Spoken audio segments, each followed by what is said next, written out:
day 5 of sewing with Tay and learning how to sew in 2 weeks. Day 5 is going to be very simple. It may require you to go to a store depending on how serious you are about learning how to sew, or search your house for what you might already have. We're going to talk about tools that are necessary for basic sewing. Okay, so before anything else, before you get the fabric that you're going to use for whatever craft or garment you're going to make, you need a good pair of fabric shears that you only use for fabric. Don't cut paper, don't cut nothing else but fabric.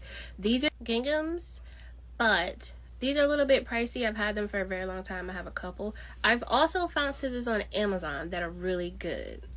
You don't have to always buy new scissors. I have a ton just because I like to buy new scissors, but if you have a place locally, you can get them resharpened and extend the life of these. I like to keep a pair of snips on hand. They have the little pointy ends. I think these are really critical for cutting really close and getting a nice clean cut. Next, I think it's important to have a good seam ripper. I see that. It's for ripping out your threads when you mess up. You will mess up, so you want a good seam ripper. I think it's critical to have a good pair of pinking shears. It will pink the end of your fabric so that it doesn't fray like this. It's a nice way to finish your garment. The chalk wheel is used to mark your lines on your fabric so that you can cut them, or disappearing ink, water-soluble ink to mark your fabrics. Next thing is a ruler. This is an 18-inch by 2-inch ruler. I use it for everything. While we're talking about rulers, I do have other rulers that I use that aren't necessarily beginner necessary, but like a curve ruler, an arm's eye ruler, things like that. I'm going to say a tape measure. I wasn't going to show this, but I do want to show you this one.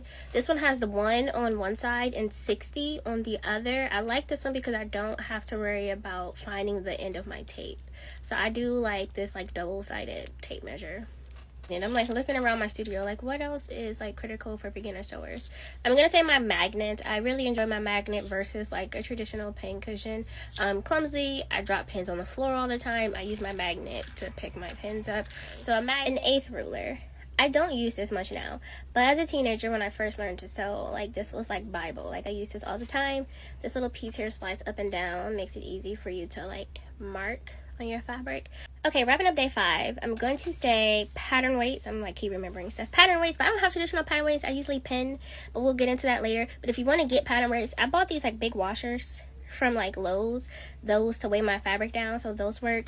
And also what you would need is a pattern if you make it yourself. They have a bunch of beginner friendly patterns on Etsy. I love Simplicity. They have a lot of easy stuff. This isn't one of them. This is just one that I happen to have. But Simplicity patterns are very, you know, to me easy to understand. So like if you have a pattern and pattern weights, I think that will be everything you need to start your first project.